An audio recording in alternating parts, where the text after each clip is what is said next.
The Polyglot Gathering is organized by Education at Internet.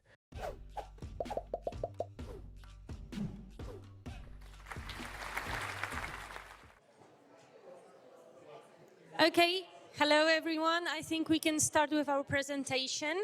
So during our presentation, we do not use Slido application because we will cooperate with you. So I will be the one taking the microphone and go to you to ask questions in the time needed. So now I will pass the voice to our presenter. Here you have. Here's your microphone. 1, 2, 3. Fesker Margave, fit like, good eye. These are greetings in 3 languages which I have learned or am learning in Scottish Gaelic, Scots, and Northern Frisian. Sorry? Well, come and talk to me afterwards. Thank you. So Scottish Gaelic is spoken, for example, on the island of Tiree, where I've been a couple of weeks ago. Elan Hidig, also known as the Hawaii of the North, and you can maybe see a bit on the picture why that is the case. Oh. Yeah, and I wanted to start on a bit of a humorous note, possibly. You only live twice. Maybe you know the scene where James Bond is about to fly to Japan and Miss Moneypenny runs after him with this book of advanced instant Japanese. And he turns around and smiles at her and says, "Don't you know I studied foreign languages at Oxford?" And of course, doesn't take the book and goes off on the plane. And on the other side here, The Tourist, which I watched recently, where Johnny Depp plays an archetypal American tourist, and he's in Venice, and he goes into this hotel, and at the end of a short conversation with a member of staff, he says, "Oh, gracias," and the hotel staff member says, "Oh, your Spanish is very good, sir." Anyway, so I just thought these are 2 examples of why language skills are important in the workplace. My personal experience, I am originally German. I did an honours degree in Scottish Gaelic, and then later an MA in international journalism. I am a video journalist working at BBC Alapa, which is the Scottish Gaelic TV channel, and also at BBC Radio nan Gael, which is the radio channel from the same department. I've had conversations in 12 languages. It doesn't mean I'm very fluent in them all of the time. And yeah, Gaelic and of course English were a requirement to get my job. But the other languages, while I still think they are very helpful in my job in many ways, sadly it seems that they have only been valued by one producer who wanted me on a European current affairs program that we have. And that's despite the fact that I think, because of my language skills, it saved me time working there, it saved them money, and also I was able to spot mistakes maybe which others weren't able to spot, mistakes in the program because they didn't speak those languages. And while initially I learned foreign languages thinking, oh, this is going to open up so many opportunities for me, when I realized that maybe that wasn't always the case, I went on to study some smaller languages, such as Scots and Northern Frisian. So, yeah, and that leads me on to this, what I would call maybe possibly a fallacy, that multilingualism pays a higher salary. But first of all, let's ask ourselves, should it? And I found this quote by the Academy of Finland, which I thought was very interesting. Multilinguals demonstrate greater ease in learning and complex thinking, creativity, mental flexibility, interpersonal and communication skills, and even a delay in the onset of age-related mental decline. So then, if you look on the internet, the first things you find, there's a lot of websites that claim how much you're going to earn more if you speak so many languages. A Preply, the language learning website, a Preply study found that 40% of multilingual employees say it's helped them to get their job. Yeah, I kind of still believe that could be true. You know, speaking, as I say, speaking Gaelic and English certainly helped me get my job. And they also claim they earn an average of 19% more than employees who only speak one language. Yeah, so as I say, Preply is an online language learning site that connects learners and tutors. So they obviously have an interest in promoting what they're doing. I suggest that this is painting a more positive picture than the reality most people experience. And I think only if we describe the situation accurately, we can maybe advocate for change possibly. Positive examples, the Auswärtiges Amt, I would argue the German Foreign Office. They have these Sprachzuschläge, supplements for language knowledge. There are 3 levels per language, exams taken at possibly 5 yearly intervals, languages grouped by difficulty. For example, a friend of mine told me that Russian and Bulgarian are classed as middling in difficulty, and they pay 40 euros extra per month if you're in the country where the language is spoken, and 80 if you're somewhere else, basically because it takes more effort and possibly money to keep your language skills up. And Lufthansa pays 65 euros per language, other than English, before tax. They have an oral test every 5 years to verify that you're still fluent in the language. And allegedly, it applies to all languages. I did actually ask them this as a journalist. They haven't come back to me. I'm not sure if they would pay me 65 euros if I was a steward and for my skills in Northern Frisian. But hey, student healthcare in Finland, also a good example, 50 euros of a bonus if you have some language skills and 100 if you're fluent. Possibly a mixed picture in tourism. English is required, of course, everywhere, but there seem to be few incentives, or at least examples from Paris and Berlin that I have. And this is because there are very low margins, I'm told, for example, in the hotel industry. In tourism, English is required. They asked for 2 more among Spanish, French, Italian, Russian, German, Portuguese. I spoke all of them, but they paid me the same as someone who spoke only English. This was one response from a little online study that I sent out through the Hypea network, which I'm a member of. Financial incentives are, however, common in some places. For example, I've had one respondent from the USA and one from Colombia. The guy from Colombia said, well, they pay a bit more if you deliver a tour in a foreign language. Airlines, however, other airlines, BA had a language premium scheme.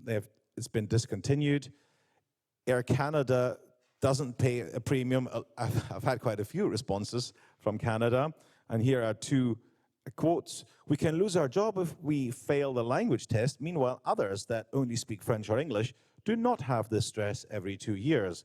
This is completely unfair since the company doesn't provide courses or pay for them. Plus, we don't receive any premium for this 3rd language. And another one, we are not even paid any premiums for the extra work that we have to do on board, such as announcements, passenger safety briefings if a passenger doesn't speak English or French, interpretations if a passenger speaks another language, communicating with gate agents at another destination. And examples which I thought were possibly not so good, from someone who works in engineering in France. In my industry, knowing foreign languages is often the key to entering foreign markets, but it depends on the company if this is interesting for them or not. Many companies don't care about expanding abroad, and this is often due to lack of personnel that speaks those languages. So clearly, some companies aren't exploiting all their potential. From marketing in Spain, I thought this was interesting because AI is obviously on the advance. Readily available AI translations have changed my employer's mindset.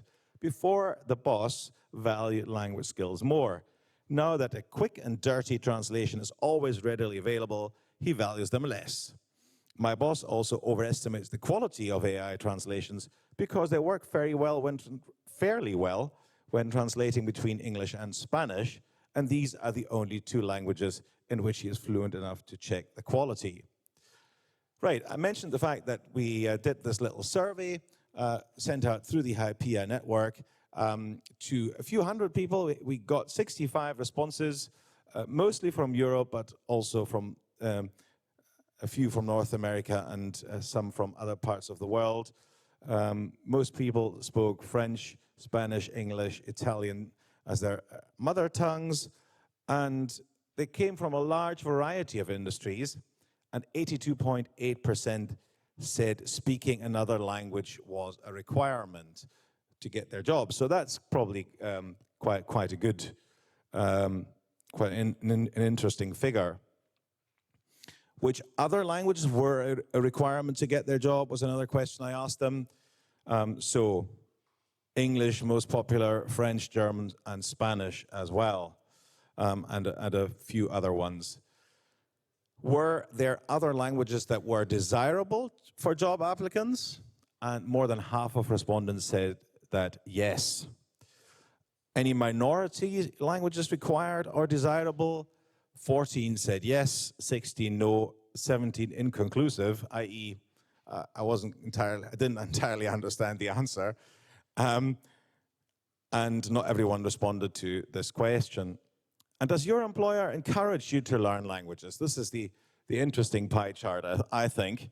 And you can see here, oops, sorry. Oh, my goodness, what have I done? Good, we're back. Thank you for your patience. So you can see there's about a third, and that is the third here on the left. Green, light blue, and yellow. Those are the ones that have, where their employers have some kind of incentive to learn languages, either through a premium, through giving time off, or through paying for a course. So, and then I looked a bit further on the internet and I found this guy here, Ryan Booth, language entrepreneur, and he writes on his blog that about his master thesis, in which he surveyed a larger sample. Hundreds of people from around the world responded to his study, and he found no statistically significant correlation between language mastery and earning power. Yeah, and from my personal experience, I'm not surprised about that. And he then, however, it's not all doom and gloom, went on to say that it can be a really important component in a happy career. Yeah, I would subscribe to that as well. So a few more answers from the study. If you answered no to the above, do you believe your employer would benefit from introducing a scheme to give time off and pay for a language course?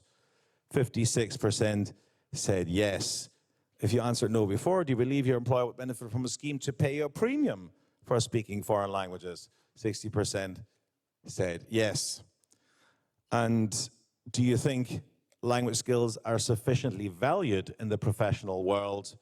67%. So that's around about 2/3 thought no. Yeah, and also this was actually the president of Hypea, the International Association of Hyper Polyglots, who raised this question.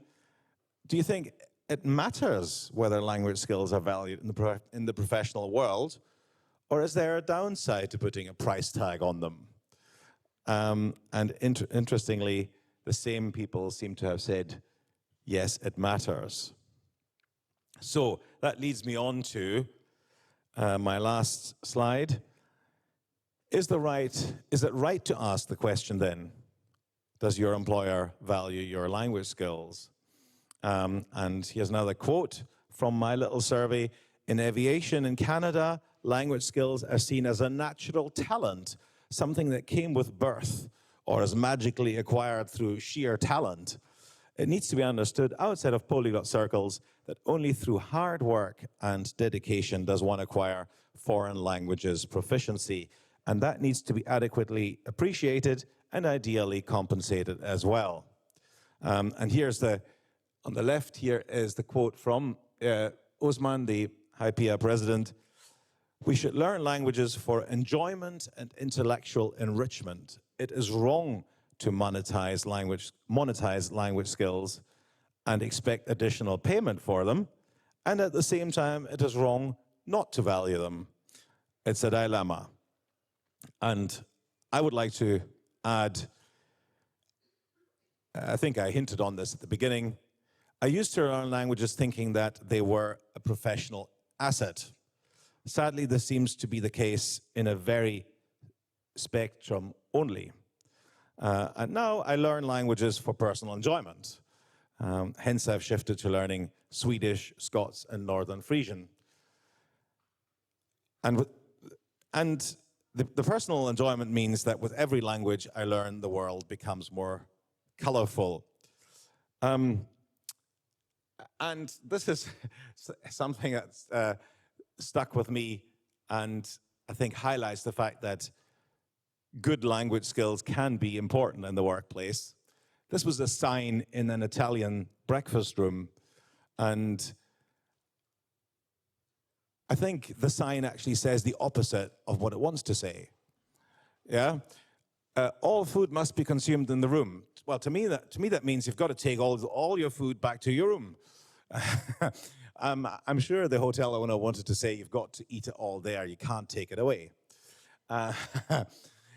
So, yeah. And I want to start the discussion. One of the respondents said, I hope this survey helps to build a better world. And maybe we can make a start here today to do that. So I want to hear from you. If you have any experiences in this respect, good or bad, in your workplace. And also, if you think, is it right to ask the question? Or is there a downside to putting a price tag on your language skills? Thank you very much. Mór Tying, Muckle thanks, full talk.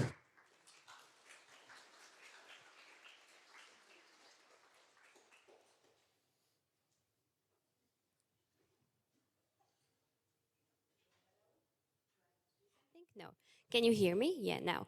So I would like to say I'm teaching Czech as foreign language, only for Germans.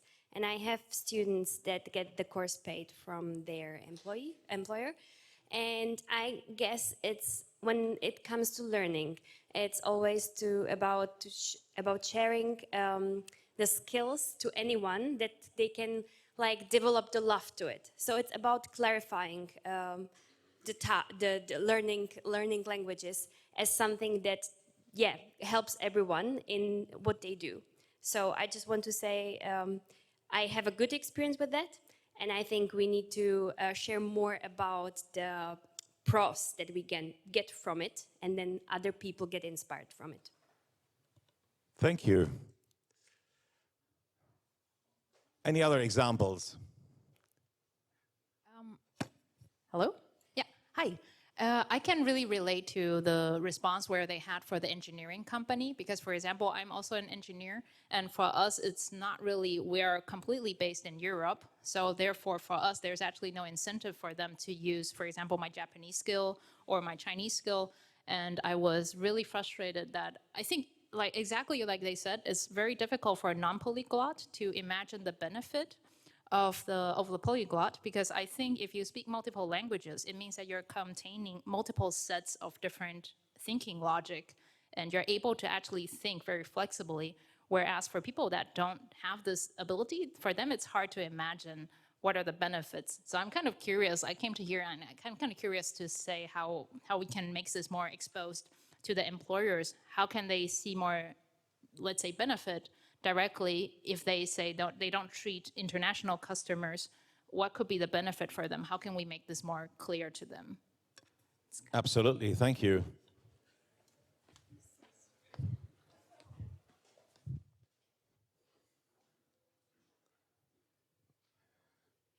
I have a very good experience with it. I live in Luxembourg. Luxembourg is a very small country, and each Luxembourger, when they go to school, they have to learn 4 languages. So in primary school is in German. What is called crèche and kindergarten is in Luxembourgish, and the lycée at 11 years old is taught in French. Brilliant. So they value the power of languages. So you have also what is called a congé linguistique. So each employers have to give you, I think it's 2 months to learn a language you want to learn in the course of your career. And for me, for example, I work as a lawyer in a company, and we sell our products to various countries, and we try to have our products translated in the language of the market we are selling it. So, for example, we are selling in Spanish, so we have to have lawyers who speak Spanish. We sell it in Portugal, we have to have lawyers and people who speak Portuguese. It's the same, we have a Nordic team, we have a German team, Italian team. In my work, it's more European focused, but they enhance the learning of the language we are selling our products in to be more near to the client, to understand the needs of the client and to make the difference. So for example, for me, I'm learning Spanish with my company. They pay the private teacher for me to learn Spanish, to use it in my work. So it's a very good experience for me. But I think it's because it's Luxembourg. Thank you very much for sharing that example. I think that, could indeed be as an example to many others. Yeah, so thank you for sharing it with us.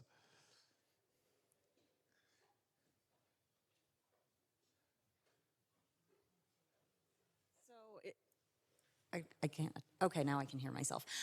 So it's interesting to hear that from a lawyer from Luxembourg, because I'm also a lawyer, and I can tell you that in the U.S., it is definitely not appreciated by law firms.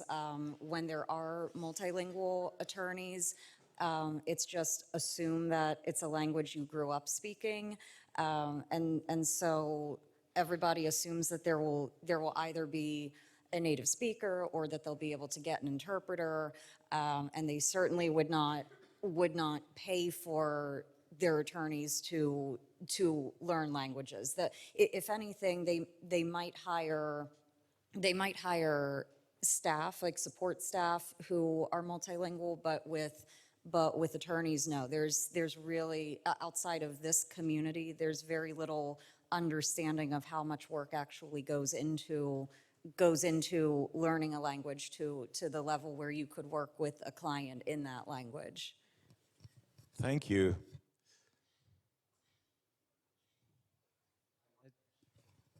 I wanted to share, oh God, I wanted to share a story where I applied for business consulting. I actually wasn't considered to be a fit for the position because it was outside of the reach as an engineer. It was in finance, and when they checked my CV once again, they saw, oh, well, there are some more languages that could be interesting for us for understanding some reports a little bit better and faster. And in the end, I was considered for the job and got like a very quick response. And it was just very, very nice. However, it didn't really give me like any more advantages afterwards. Basically, it was very nice to get the job. However, it wasn't really encouraged by the employer, it wasn't better paid or anything. It was just like to get into a job. And that was kind of Well, like, that's still good though, at the beginning anyway. Well, from my own experience, I would never have got a job at the BBC, I don't think, had I not spoken Gaelic, just because it's an additional skill. So the pool of people that apply for jobs that are bilingual is a lot smaller. nonetheless, even in a bilingual department, the understanding of the advantages that a multilingual person can bring to the department seem to vary. Let's put it that way, mildly. Thank you.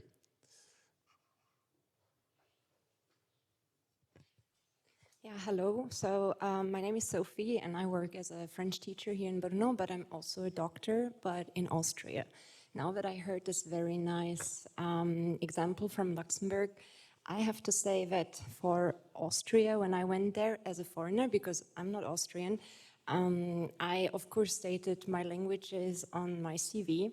When I went for the interview, they were like, oh yeah, we saw that you speak some languages, but I mean, that's cool, but you won't really need them here.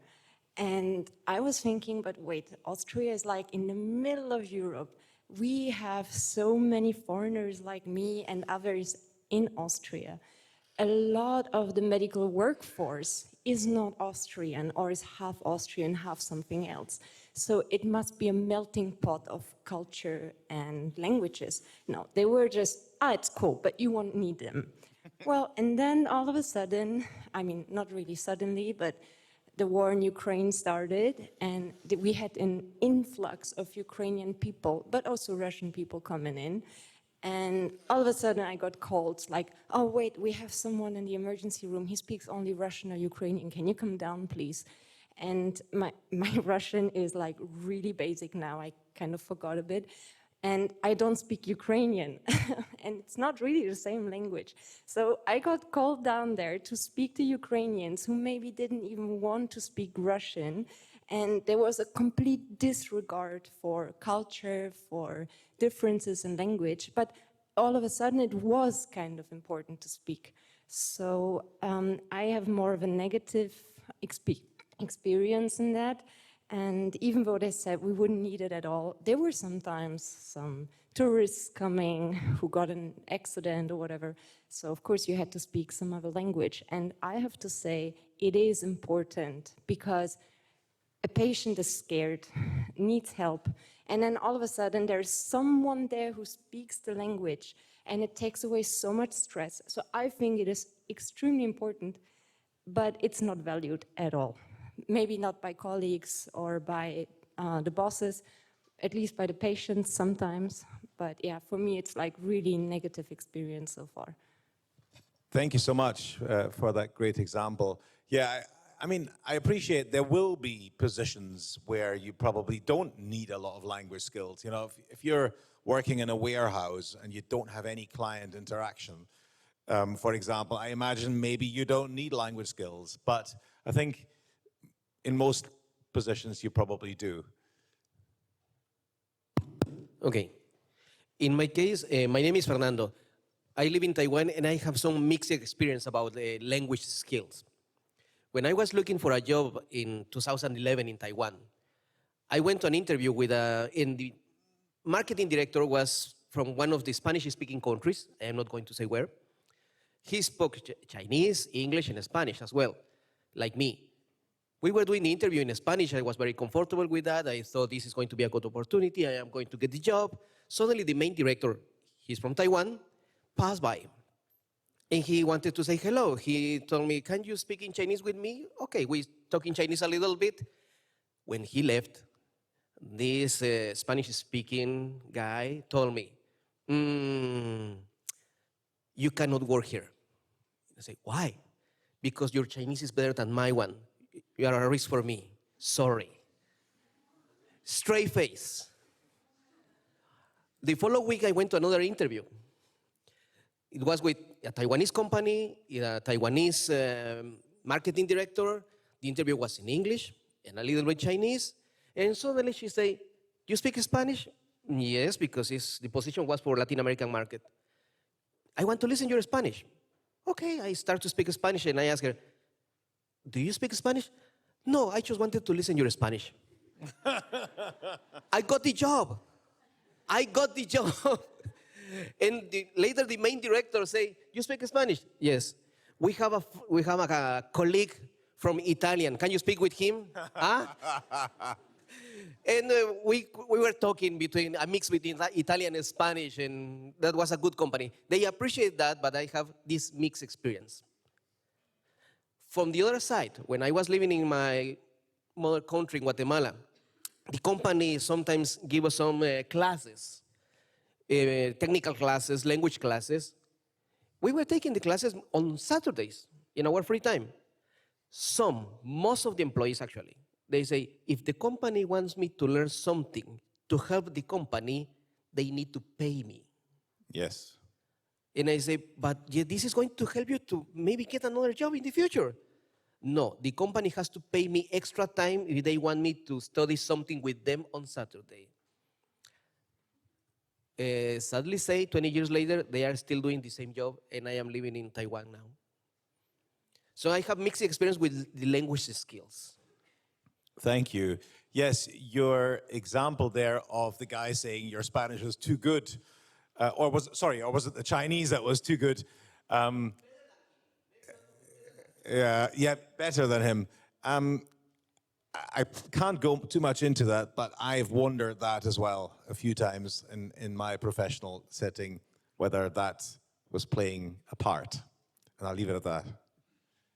Hi, so my name is Katrina, and I have a very creative job. I work as a videographer for an art magazine, and I feel As a what, sorry? videographer for an art magazine, and I feel like in my niche, languages are really, really helpful, but not as a skill, but more like the opportunities that you can get from it. Because for my job, we go for the art exhibitions and we interview artists. And for example, once we went to see the artist who was from Puerto Rico, and he didn't want to speak in English because he wouldn't feel comfortable presenting his work. So because I could film him and like handle this interview in Spanish, we like became really close friends. And then like my boss and my colleagues wrote like a lot of articles about him, and it like became a whole new level. But I don't see like language just like as a requirement for my job, but I feel like it really, really expands my horizons. And at the end, like I got a new contract with a different salary just because it makes me kind of irreplaceable in that field. Yes, thank you. Yeah, absolutely.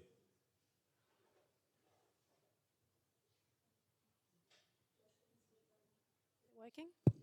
Yep. Just a little example to relate from your story in Taiwan. I was going to an interview for a job which required to move every 3 or 4 months to change country, which could have been in every region of the world. And I got taken out of the interview process because of my languages. They were only looking for someone that spoke English and only English. When they saw my skills, they took my interviews like, oh, you speak many languages. Sorry, the position is not for you. Okay. And then Wow. it was the same issue to when I was looking for an interview, for an internship to finish my degree, which was in languages and international business.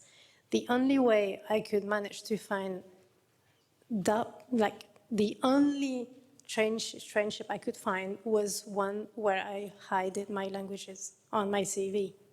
I got turned down for a whole year just because of my languages. So yeah, I guess still don't it's know that why. same situation, isn't it? Where if they take you as a multilingual person, then all the others are suddenly looking stupid. Yeah, but it's so unfair though. And it doesn't mean that they're stupid, of course. It just means they've got different skills.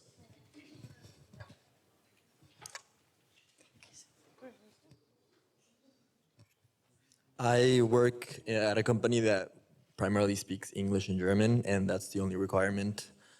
So there's not any added benefit from having other languages. However, I have found that an intrinsic advantage to speaking other languages is that you're able to organize, for example, coffee calls with colleagues, or even like start conversations with clients in another language, and this sort of builds rapport and builds friendship and builds, of course, something that is maybe outside of the work scope, but very much has brought us closer together and like made the working space more harmonic, even if it doesn't. Yes, that to the work. thing about having an what was the phrase?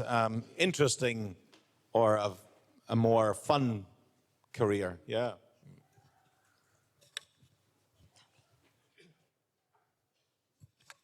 Hello, everyone. I'm Tommy, and I'm now studying in Budapest.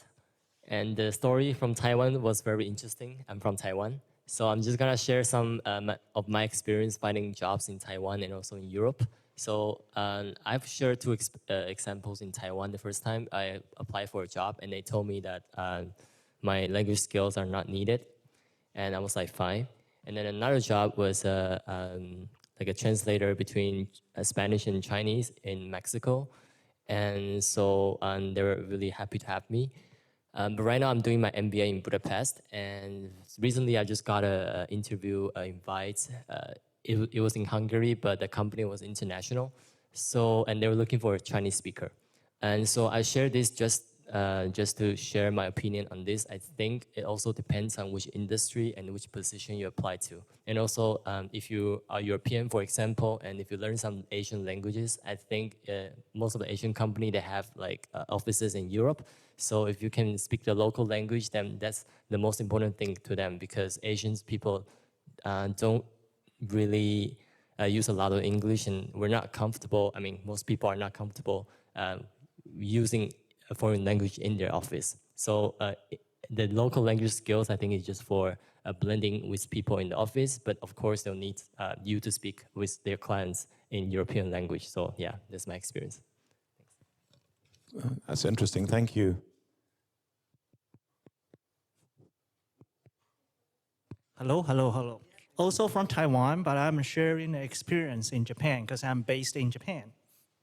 So in Japan, most of the people have very negative views on polyglottery or polyglottism. And I have a very specific, funny example. So since I work in language education, so I have many English teachers, friends in Japan. And I have this friend in Kyushu, near Fukuoka, where Team Kili is based. So he speaks 5 languages: English, French, Spanish, I don't know. And he's a native speaker from the US. And one time, he failed to get recruited because he spoke too many languages. And in Japan, many people think tage wa muge, which means if you know too many tricks, then you are a bad person, or you are not good at any of your skills. So yeah, this actually happens a lot in Japan. If you speak too many languages and you know too many tricks, then people don't trust you. Whoa, thank you.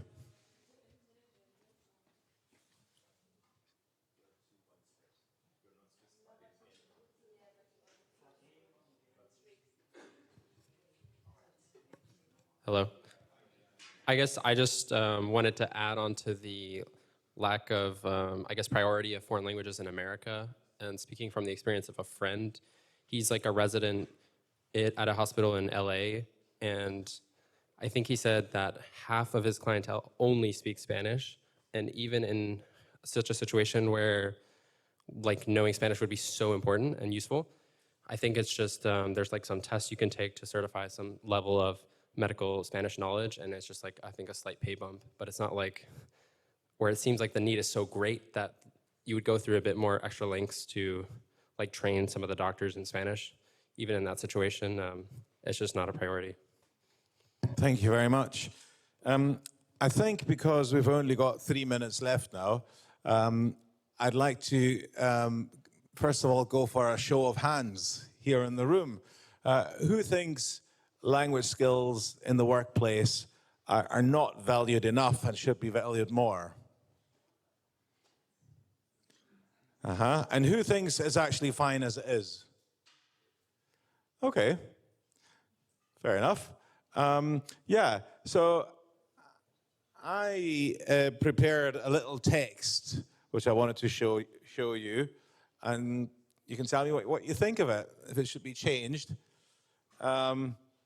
We attendees of the 2025 Polyglot Gathering acknowledge the findings of the Academy of Finland that multilinguals demonstrate greater ease in learning and complex thinking, creativity, mental flexibility, interpersonal and communication skills, and even a delay in the onset of age-related mental decline. Furthermore, we see evidence that language skills bring direct benefits to the workplace, be it by saving time and expense, increasing revenue opportunities, and accurate communication. We believe employees should be rewarded fairly for them. schemes such as those offered by German Foreign Service, Lufthansa, whereby a premium is paid for certified foreign language skills beyond English, are the best way to encourage and reward the dedication and effort put in by staff. What do you guys think? Would you agree? Should it be changed? Is there anything that should be added or deleted? More discussion is needed. Well, definitely. Sadly, we only have 45 minutes. Anyone else?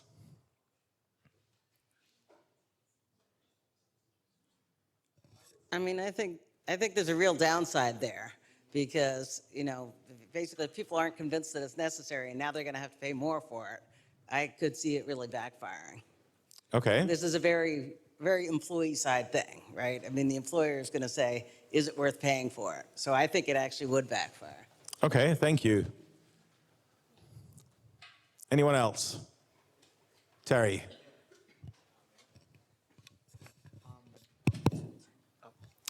I think a lot of things are going to change very rapidly because of the birth of general intelligence and things like that. So maybe we just stay put for now, because maybe it will be more favorable to polyglots in the future. That's one possibility.